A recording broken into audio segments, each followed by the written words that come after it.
ఇప్పుడు మీ పరిస్థితి చూసి బాధపడాలో లేకపోతే ఏంటో నాకైతే ఏం అర్థం కావట్లేదు. ఏ పంచాయతీ అయిపోయింది స్వామి.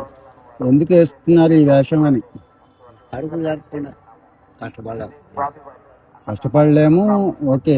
ఈ వేషం వేసుకున్నారు ఏదో 4 రూపాయలు ఇస్తారని, కానీ ఈ వేషమే వెయ్యాలని ఎందుకు అనిపించిందా అని. ఇది గాంధీ గారు కదా, మాకేమో గాంధీ గారు అంటే చాలా ఇష్టం, చాలా అంటే చాలా.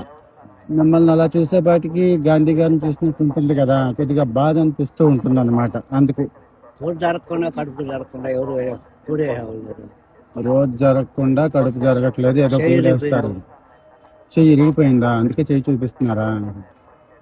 మరి మామూలుగా అడుక్కున్నా ఇస్తారుగా. అడుక్కుంటే కూడా ఎంత మనిషి అడుక్కుండేది కాదండి, మామూలుగా అడుక్కున్న అభియం అందో వస్తుంది కదా, ఇట్లా అయితే ఏమన్నా రూపాయి ఎక్కువ వస్తుందా? ఏమి తింటే తినకపోయినా 3 నూరులో 4 నూరులు వస్తుంది. 3 నూరులో 4 నూరులో రోజుకి వస్తావా? మరి ఎవరైనా ఏమైనా అంటున్నారా ఈ వేషం ఎందుకు వేసావు అని? ఎవరు ఏం మాట్లాడరు. గాంధీ గారు తెలుసా అసలు మీకు?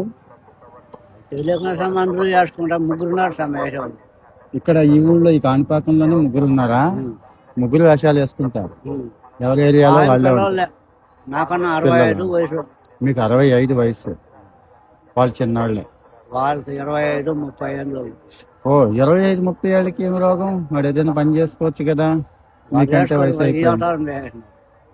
ఇది అలవాటు చేసుకున్నారా? గాంధీ గారి గురించి తెలుసా మీకు? వాళ్ళు చూసి మేము కాదు, మీకు ఏది తెలిస్తే చెప్పండి. పోనీ అసలు ఏమీ తెలియదా? గాంధీ తాత అనే ఆయన ఒక ఆయన ఉన్నాడు, ఇదిగో ఇట్లా ఉంటాడు, కళ్ళజోడు ఇట్లాంటి కళ్ళజోడు పెట్టుకుంటాడు, అలా కర్ర పట్టుకుంటాడు, ఇదే తెలుసు మీకు. మరి ఈ రంగు ఎవరు వేస్తారు? రంగపేట ఏమెవరు? భార్య. భార్యనా? ఇది కాణిపాకమేనమ్మా? పొలం నేరు.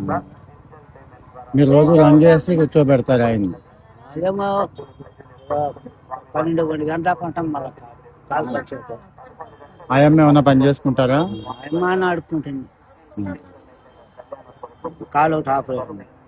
కాలు ఆపరేషన్ కూడా అయిందా?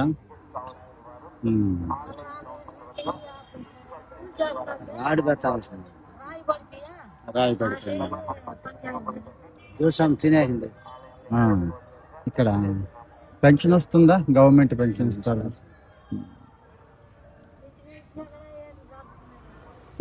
చాలట్లేదు అంటారా? ఆపరేషన్ కూడానా? మళ్ళీ డాక్రా చేసినామా? డోకరాలో ఉన్నారా? పొలం నేరు డోకరాలు. గాంధీ గారిని ఇలా చూడడమే మాకు బాధ అనిపించింది. కడుపు జరుపుకున్న సమయం.